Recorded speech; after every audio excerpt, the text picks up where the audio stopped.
Welcome back to another ride a day keeps the therapist away video. I finally got the cruise control installed on my lady here. So I figured I'd talk about how difficult it was and get a ride in. I have also recorded this video twice already and just keep having really silly technical issues. So bear with me. Hopefully this comes off natural. We'll see.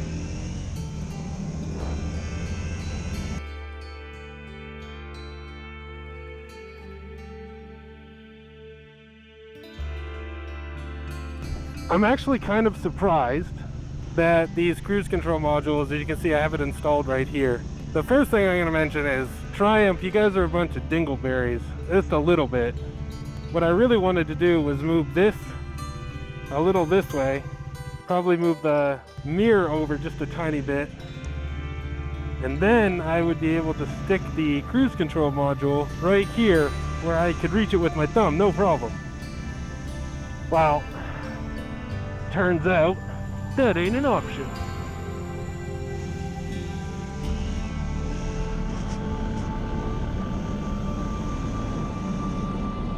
And the reason it's not an option is because this isn't actually designed to move anywhere. You loosen it all up and you think, okay, now I can slide it over.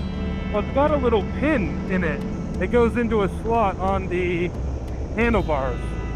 So, I mean, I know I could modify it and probably move it a little bit, but I'm loath to do too much of that right after I buy the bike, you know? So you can't actually move it over. So I've got the cruise control module kind of sitting over here, and it's pretty difficult to reach with my thumb unless I really take my hand off of the handlebar, which, you know, me, that's probably not going to stop me too much, but it's unfortunate that someone that maybe has less experience or someone who's a bit smarter about how they ride than I am and keeps their hands on the handlebars at all times but have a little bit harder of a time engaging and disengaging it. So that's the only, that has nothing to do with the cruise control module itself, I suppose, other than it would be nice if this thing had the option of being able to attach to a larger thing. I don't know that I'd really want to put it on the grip itself, but that could theoretically be an option. But I sort of tested to see if that would work, and that's a big old negatory.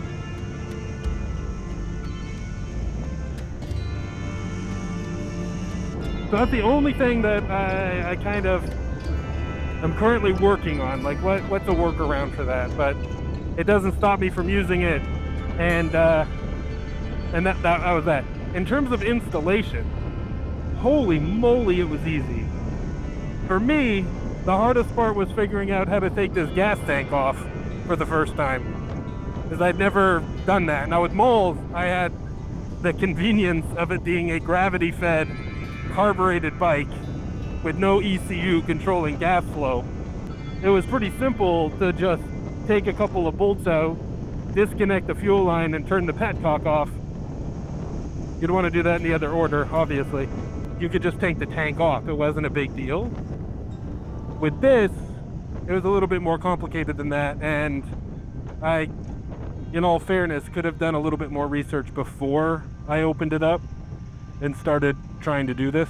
So the whole installation for the cruise control module, with the exception of looking up stuff I didn't know yet, I would say it was about a half an hour. Like it really wasn't very long at all. Bug right in my face as soon as I opened my visor. Like I said, the most complicated part was actually taking the gas tank off.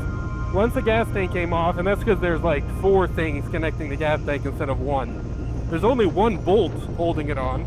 There's an evap line. There's some other venting line. I'm not entirely sure what it's for, or a vacuum line of some kind.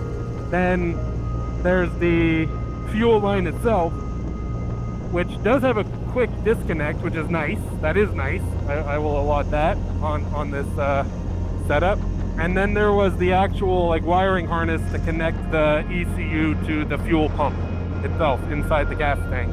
So once I figured out how to take all those things off and get the gas tank off the bike, then the wiring harness for the control module was incredibly simple.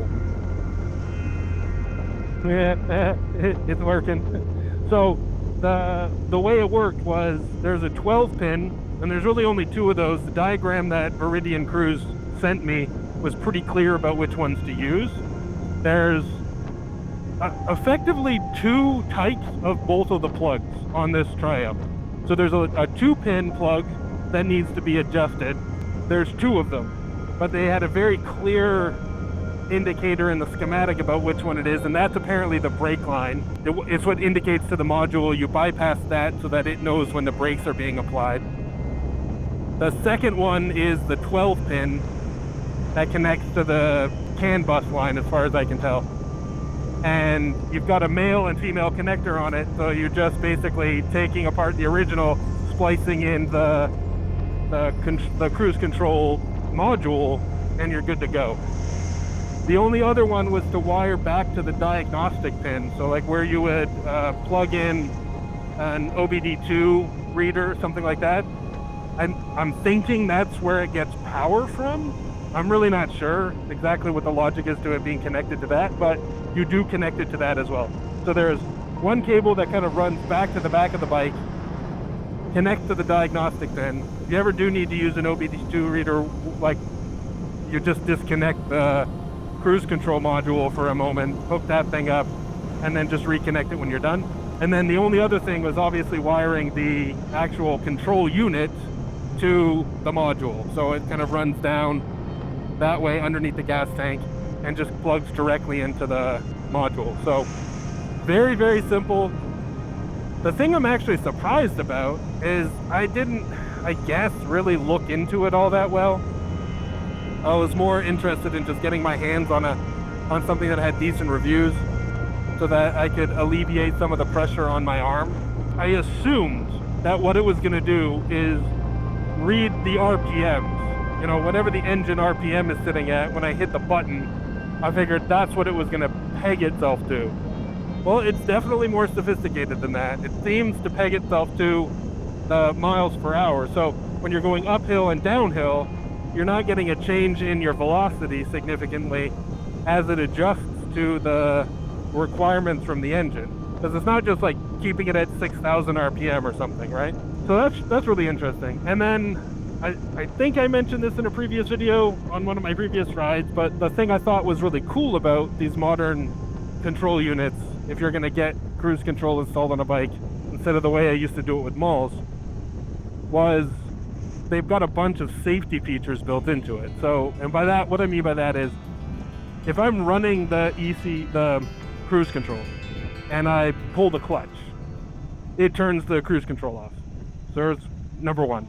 If I tap the brake or the brake, it turns the cruise control off. So that's pretty cool and pretty obvious. The other thing you can do is if you increase the throttle by more than, I think it was 5% of where it sits, like where you've set it, then it also automatically turns the cruise control off. And I find that's really the best way of disengaging the cruise control from what I've seen, because it stops your engine from revving up for a second, which isn't a big deal, but it can be a little frustrating to just have your engine rev up really, really high in that brief second where you pulled the clutch and it's still trying to, you know, keep power on. So if you just kind of like increase the throttle a little bit and then come off the throttle, the bike doesn't seem to go as much as if I hit this button right here, or if I tap the brakes, which are obviously going to slow me down very, very quickly. So I really like that. And then the last safety feature that it has is if for some reason it fails to be in contact or communication with the rest of the CAN bus line and the modules in the bike itself, like the ECU for the bike, if it fails to connect properly, I think it checks once a second, then it goes, all right, so then it turns itself off. So I haven't experienced that, which is good, but it's good to know that that's the case. Like if something goes catastrophically wrong with your electronics, the bike isn't gonna just keep going because you've set the cruise control, even though the rest of your bike is trying to go on the fritz. So, pretty cool, way more sophisticated than, than the setup that I used. What I'm noticing it for me is a significant amount of relief on this arm. You know, I mentioned both with the dual sport tires and the one-cylinder engine, there's a lot more vibration. And so it was affecting my arm a lot more than even riding the halls. And obviously I'm really loving this bike, but I didn't want the mitigating thing, the thing that prevents me from riding regularly, is to be pain, like the pain that I get from riding it. You know, like I live with that pain every day. It's not gonna be the thing that stops me. But if it's worse because I can't mitigate the effects on my arm in any way without, you know, massively changing the way I'm riding, then I know I would start second guessing whether or not I want to go for a rip every day. I'm loving it.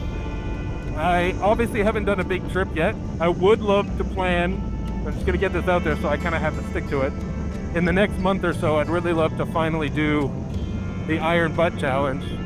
Get 1,000 miles in a single day.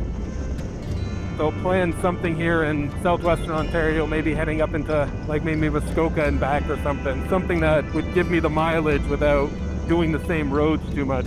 And if I do that, or I do a longer trip, this is gonna be a game changer. I know for years I lived without it, and I'm already wondering how I did it. I think that's just because I'm getting old. So I'm wondering how a younger version of me managed to do it. And the answer is I just did it. I didn't think about it.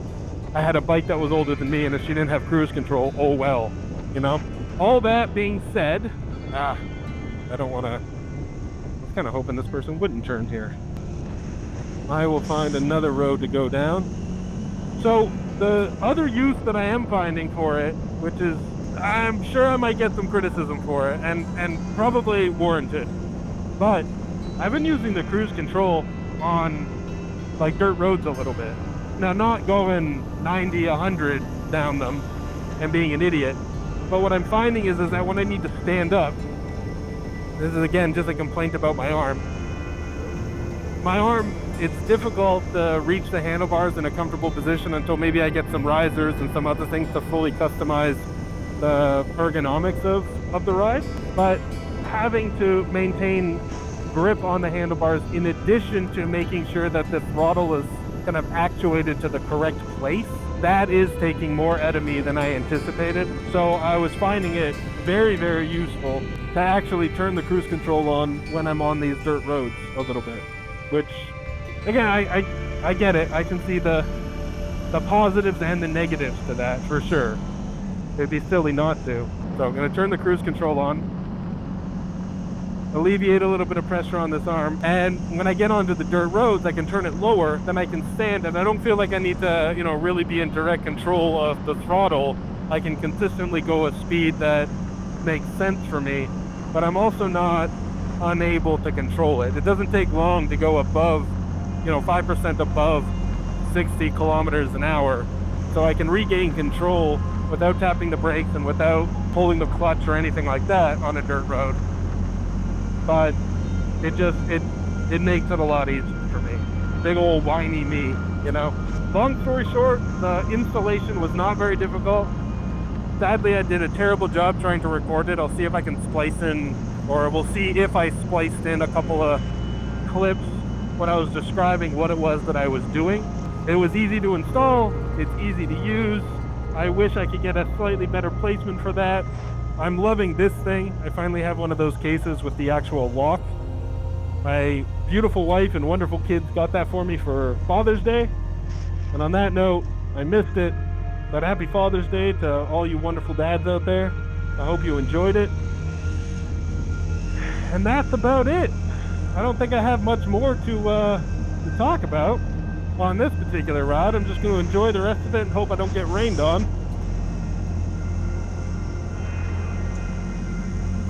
Yeah, so I kind of lost my train of thought there. So I hope everyone else is getting out there, riding, enjoying the summer. If you guys have any suggestions for an Iron Butt Challenge, places that I should go, stop by, any routes that I should take here in southwestern Ontario, do let me know. And hopefully encourage me to actually do it, pull the trigger, and get my ass out there to do a big solid ride, now that I don't have any excuses not to. And yeah, if I don't see you in the next video, hopefully I see you on the road. And thank you to everybody for tuning in. I will catch you on the next video. See ya. Oh, here we go. We'll go to about 70. Boom. Oh yeah. Woo. I want to make sure this camera is still running. Yeah, it is. Because that's the camera that turned off on me randomly for some reason. And prevented me from actually recording this previously, or recording it the way I would want to.